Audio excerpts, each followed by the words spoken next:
নমস্কার বন্ধুরা, কেমন আছে সবাই?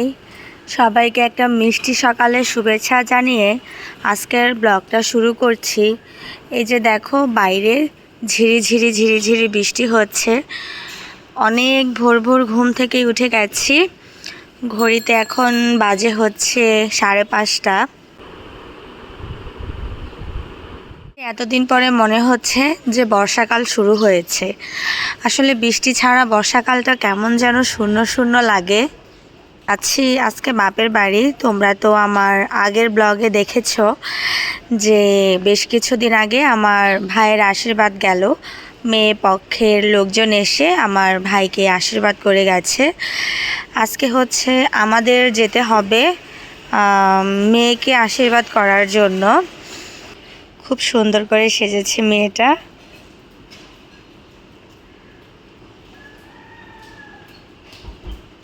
একটা মিষ্টি স্নিগ্ধ সকাল, রাস্তায় তেমন একটা লোকজন নেই, আর গুড়া গুড়া বৃষ্টি হচ্ছে। আজকে অনেক দিন পরে বেশ সকাল সকাল ঘুম থেকে উঠে গেছি। আর সকাল সকাল ঘুম থেকে ওঠার পেছনে একটা কারণ হচ্ছে, আমরা যাচ্ছি বাপের বাড়ি। তোমরা তো আমার গত ব্লগে দেখেছো যে আমার ভাইয়ের বিয়ে ঠিক হয়েছে। মেয়ের বাড়ির লোক এসে ভাইকে বেশ কিছুদিন আগে আশীর্বাদ করে গেল। আজকে হচ্ছে আমরা আবার যাচ্ছি মেয়েকে আশীর্বাদ করার জন্য। উৎসর বাবা, উৎস সবাই রেডি হয়ে গেছে।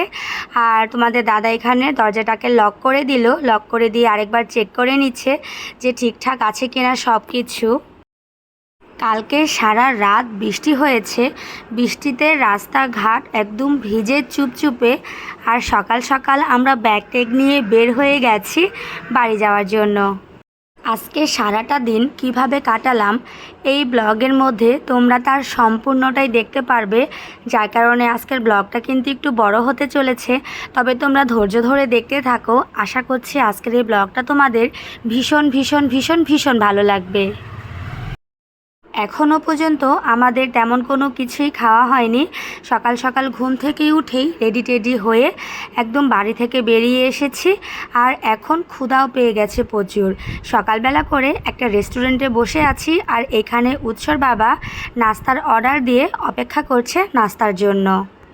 অল্প কিছুক্ষণ অপেক্ষা করার পরে আমাদের নাস্তার টেবিলে নাস্তা চলে এসেছে। আজকের নাস্তায় ছিল গরম গরম পরোটা, ডাল, সবজি, ডিম ভাজি। এখন আমরা আছি শ্যামলী ফুটওভার ব্রিজের উপর। আর দেখো সকাল সকাল কি পরিমাণে গাড়ি বের হয়ে গেছে।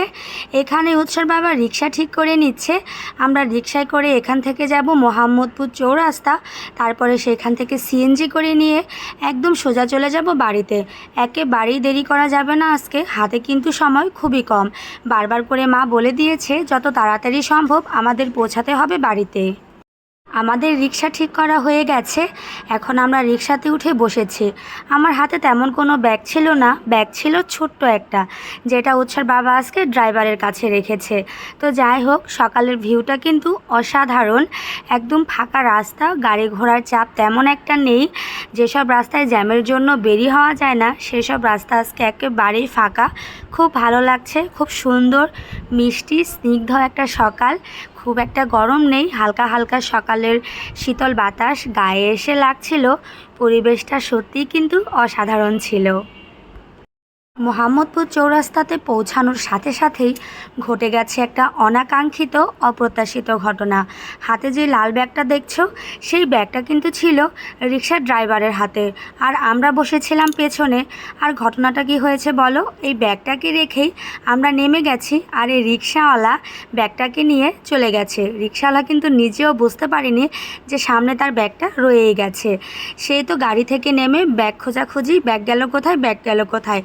উৎসর বাবা তো একদম ভয় পেয়ে গেছে। ব্যাগের ভেতরে তেমন দামি কোনো জিনিসপত্র ছিল না, কিন্তু উৎসর বাবার একটা চেক বই ছিল যেটা তার কাস্টমারের, আর ওইটা অনেক বেশি ইম্পর্ট্যান্ট ছিল উৎসর বাবার জন্য। উৎসর বাবা এত বেশি প্যানিক হয়ে গিয়েছিল। অনেক খোঁজাখুঁজি করার পরে হঠাৎ করে এই যে রিক্সাওয়ালা মামাটাকে দেখছো, সে বুদ্ধি করে করেছে কি, জাপান সিটি গার্ডেন এসে আরেকজন লোককে দিয়ে উৎসর বাবাকে ফোন দিয়েছে। এখন উৎসর বাবার নাম্বার পেলো কোথায়? সেটা হচ্ছে ওই যে চেক বইটা, ওই চেক বইটাতেই উৎসর বাবার নাম্বারটা ছিল। সেই নাম্বারটা থেকেই উৎসর বাবাকে ফোন দিয়েছে। উৎসর বাবা আমাকে আর উৎসকে সেই মোহাম্মদপুর চৌরাস্তাতে দাঁড় করিয়ে রেখে আবার গেছে জাপান সিটি গার্ডেন। সেইখান থেকে চেক বইটা নিয়ে তারপরে সেই রিক্সাতে করে আবার চলে এসেছে আমাদের সাথে। আর এখান থেকে আমরা সিএনজিতে উঠে গেছি। আসলে সব মানুষ একরকম হয় না, ভালো খারাপ দুইটা মিলিয়ে মানুষ। তো যাই হোক, আমাদের আজকে কপালটা ভালো ছিল, যার কারণে আমরা আজকে ভালো মানুষের পাল্লায় পড়ে গেছি। তা না হলে ঢাকা শহরে হাতছাড়া হয়ে যাওয়া কোনো জিনিস হাতে পাওয়াটা কিন্তু খুব একটা বেশি সোজা না। যেতে যেতে তোমাদের সাথে রাস্তার দৃশ্যগুলো শেয়ার করছি। আজকের আকাশটা ভীষণ সুন্দর, নীল আকাশ, তার মধ্যে ভেসে বেড়াচ্ছে টুকরো টুকরো সাদা সাদা মেঘ, আর এই পাশে একদম ভরা নদী।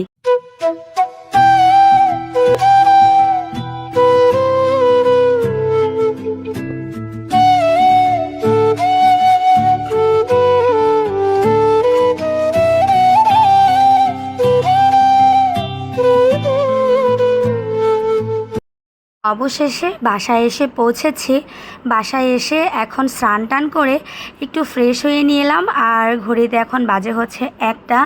আস্তে আস্তে কিন্তু আমাদের অনেকটাই সময় লেগে গেল। এতটা সময় লাগতো না, ওই যে রাস্তায় আবার ব্যাগ হারালো, সেখানে অনেকটাই সময় লেগে গেছে। আমরা সবাই যাচ্ছি রেডি টেডি হয়ে। খালে কিন্তু মোটামুটি বেশ ভালো জলই চলে এসেছে।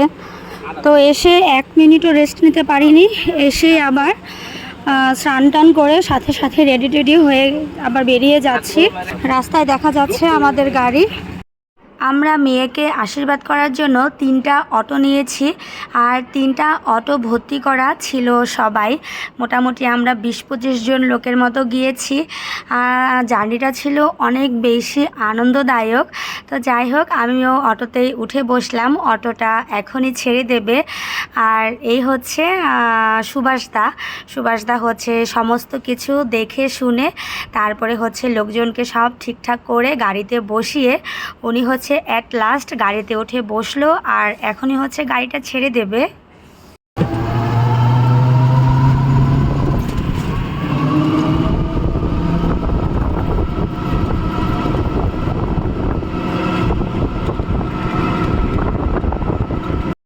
দেখতে দেখতে আমরা মেয়ের বাড়িতে এসে পৌঁছেছি।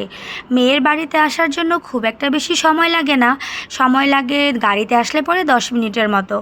আর অটো ভাড়ার কথা যদি বলি, তাহলে অটো ভাড়াতে লাগে হচ্ছে 30 টাকা। তো যাই হোক, একে একে সবাই আমরা মেয়ের বাড়িতে ঢুকছি। আর সবাই অনেক সুন্দর করে সাজুগুজু করেছে, দেখে তো ভীষণ ভালো লাগছে সবাইকে। মেয়ের বাড়িতে গিয়ে দেখছি যে রান্নাবান্নার আয়োজন কমপ্লিট। আর অ্যাট লাস্ট ওরা হচ্ছে বেগুনি ভাজছে। ওরা হচ্ছে বেগুনিটা গরম গরম দিতে চাইছিল, যার কারণে বেগুনিটা আমরা যাওয়ার পরে ভাজতে বসিয়েছে। এদিকে সবাই খেতে বসে গেছে। ঘড়িতে বাজে হচ্ছে 2টার মতো। মোটামুটি সবারই কিন্তু ক্ষুধা পেয়ে গেছে।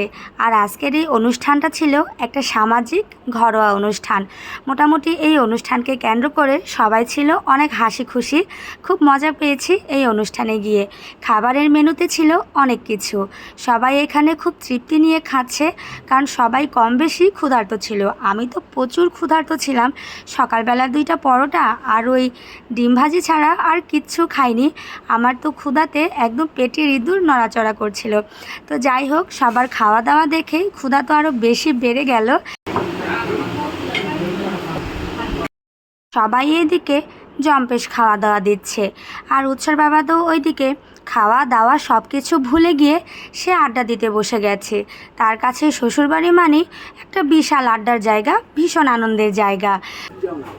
বাড়িতে নিয়ে আসলে তো সাজায় গোজায়, হ্যাঁ ওই বাড়িতে, কিন্তু এই আমার ড্রেস পরানোর সময় আমার নরমাল গেঞ্জি পরে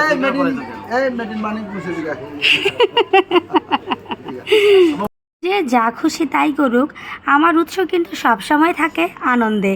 ওর আনন্দ পাওয়ার বিষয়বস্তু হচ্ছে কুকুর, বিড়াল, মুরগি, যেই কোনো পোষা প্রাণী আমার ছেলেটা এত বেশি পছন্দ করে। আর এদিকে এতক্ষণ পরে আমার খাওয়া দাওয়ার পালা এসেছে। আমি, উৎসর বাবা আর বাদবাকি যারা ছিল সবাই মিলে বসে পড়েছি একটা টেবিলে। খাবার দাবার ছিল অসাধারণ। আর এই যে সেই গরম গরম বেগুনি ভাজা আর সাথে ইলিশ মাছ ভাজা, সেই সাথে আছে ধোয়া ওঠা পোলাও। এত পরিমাণে ক্ষুধা পেয়েছিল যে যা খেয়েছি সবই ছিল অমৃত। আর খাওয়ার মেনুতে ছিল অনেক কিছু। এই যেমন ধরো খাওয়ার মেনুতে ছিল পোলাও, তারপরে হচ্ছে গরম গরম ইলিশ মাছ ভাজা, মুরগির রোস্ট, বড় এক টুকরো কাতলা মাছের পেটি দিয়েছিল আমাকে, ঝাল মাংস, মুগের ডাল, দই, মিষ্টি, সালাদ তো থাকবেই। সব কিছু মিলিয়ে টিলিয়ে খাবারটা ছিল অনবদ্য, অসাধারণ, ভীষণ টেস্টি। আর শেষ পাতের দইটা একদম জমে ক্ষীর। সবাই খাওয়া দাওয়া কমপ্লিট করে বাইরে বসে আছে। সবার খাওয়া দাওয়া কমপ্লিট হতে হতে 3:30টার মতো বেজে গিয়েছিল। আজকে গরম পড়েছিল প্রচুর। বাবারে বাবা, কি পরিমাণে গরম ছিল। আর উঠানের মাঝখানে একটা বিছানার চাদর পেতে আছে। এইখানেই হচ্ছে মেয়েকে আশীর্বাদ করা হবে। তো মেয়েকে আশীর্বাদ করার জন্য মোটামুটি প্রয়োজনীয় সব কিছু একে একে করে এনে সাজিয়ে দিচ্ছে মেয়ের বাড়ির লোক।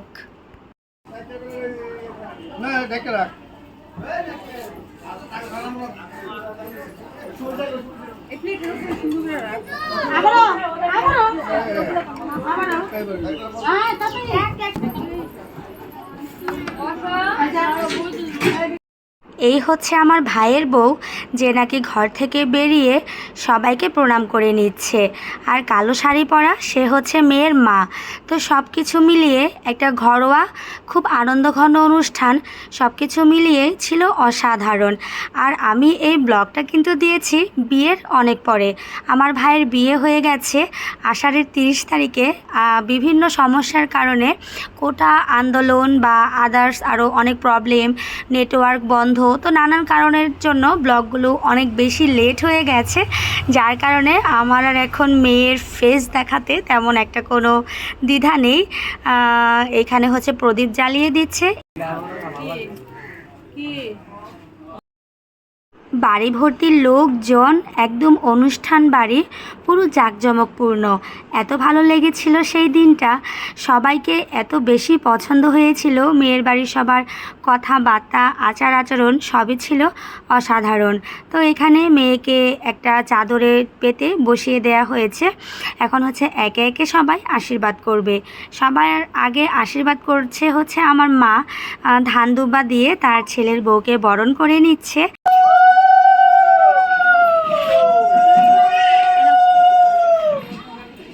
আমার মা তার পুত্রবধূকে ধান দুব্ব আর প্রদীপের আশিস দিয়ে আশীর্বাদ করে নিল।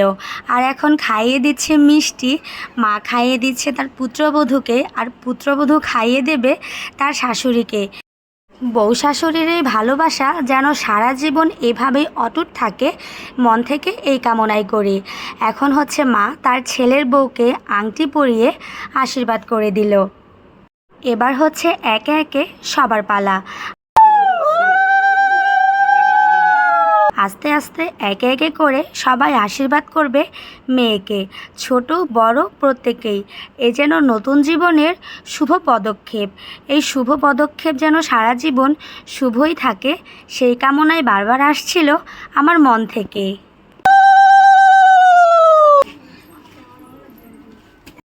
বয়সে ছোট হোক বা বড়, এক্ষেত্রে কিন্তু আশীর্বাদ করবে সবাই। ছোটদের ক্ষেত্রে একটু লাভ আছে, তারা হচ্ছে যারা যারা মেয়েকে আশীর্বাদ করবে, ছোটরা কিন্তু প্রত্যেকেই পাবে সমপরিমাণে টাকা। আর বড় যারা আশীর্বাদ করবে তাদের প্রত্যেককে দিতে হবে মেয়েকে সমপরিমাণে টাকা। তো যাই হোক, লাভ কিন্তু দুই দিক থেকেই সমান। এই আনন্দঘন একটা অনুষ্ঠান সত্যি ভালো লাগার মতো। গরম ছিল প্রচুর, কিন্তু তারপরেও সবার ভালোবাসায় আর এই জাঁকজমকপূর্ণ আনন্দঘন সামাজিক অনুষ্ঠানে গরমটা যেন গরমই মনে হয়নি। মেয়েকে আশীর্বাদ করা শেষ। এখন হচ্ছে মিষ্টি মুখ করার পালা, কিংবা বিকেলের নাস্তা করার পালা। কেন বলছি? কারণ মেয়ের আশীর্বাদ শেষ করতে করতেই ঘড়িতে বেজে গেছে 5:30। তো বিকেলের নাস্তা হোক বা মিষ্টি মুখ হোক, যেটাই হোক, সব কিছু মিলেমিশে একাকার। আর উৎস খাচ্ছে মনের মতো করে মিষ্টি তার বাবার হাতে। আশীর্বাদ অনুষ্ঠানের আরও একটি অংশ হচ্ছে তেল সিঁদুর পরানো। এখানে সব আয়ো হচ্ছে যারা এখনও সধবা, তাদের হচ্ছে তেল আর সিঁদুর পরিয়ে দেয়া হয়। এই অনুষ্ঠানটা হচ্ছে এই আশীর্বাদ অনুষ্ঠানকে কেন্দ্র করে আরও একটি ছোট্ট অনুষ্ঠান।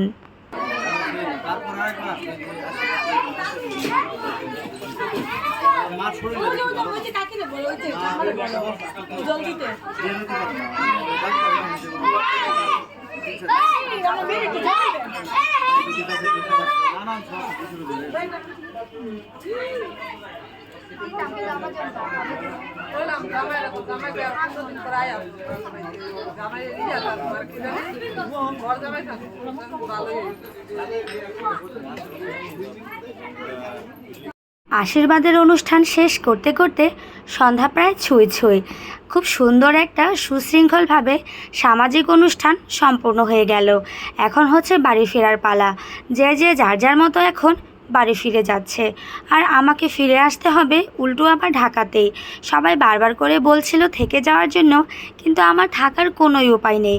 উৎসর বাবার অফিস আছে, যার কারণে আমি একেবারেই থাকতে পারবো না। সবাই চলে গেল যে যার যার মতো। তো আমার কিন্তু একটু মন খারাপ হয়েছিল যাওয়ার সময়, খুব ইচ্ছে করছিল বাড়িতে চলে যেতে, কিন্তু যেটা একেবারেই সম্ভব নয়, যার কারণে আর যেতে পারিনি।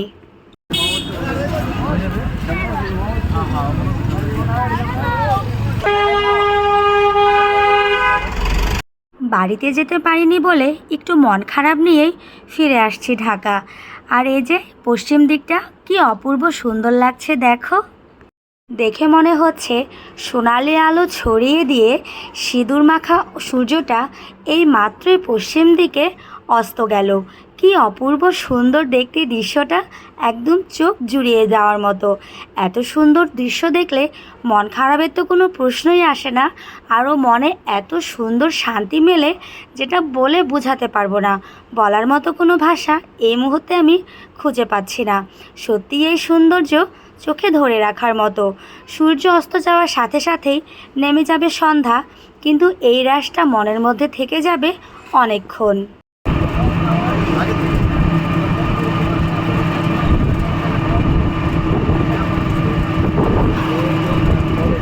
আমরা গাড়িতে উঠে বসেছি পড়ন্ত বিকেলে, আর রাস্তার দুই পাশের গাছগুলো আমাদের টাটা করে বিদায় জানিয়ে দিচ্ছে। তো যাই হোক, এদিকে কিন্তু দেখতে দেখতে আমার ব্লগটাও ভীষণ বড় হয়ে যাচ্ছে। ব্লগটা খুব আর একটা বেশি বড় করব না। জানি না তোমাদের কাছে আমার ব্লগগুলো কেমন লাগে, কিন্তু আমার প্রত্যেকটা ব্লগের পেছনেই থাকে অনেক বেশি পরিশ্রম, অনেক বেশি কষ্ট। আমার এই পরিশ্রম কতটুকু সার্থকে লাগবে সেটাও জানি না।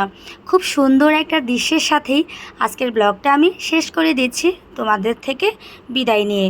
ব্লগটা এখানেই শেষ করে দিচ্ছি। যদি তোমাদের আমার এই ব্লগটা ভালো লেগে থাকে, প্রত্যেকবারের মতোই বলবো আমার চ্যানেলটাকে একটা সাবস্ক্রাইব করে দিও, আর সেই সাথে একটা লাইক আর কমেন্ট করে জানিয়ে দিও আমার ব্লগগুলো তোমাদের কাছে কেমন লাগছে। ধন্যবাদ তোমাদের।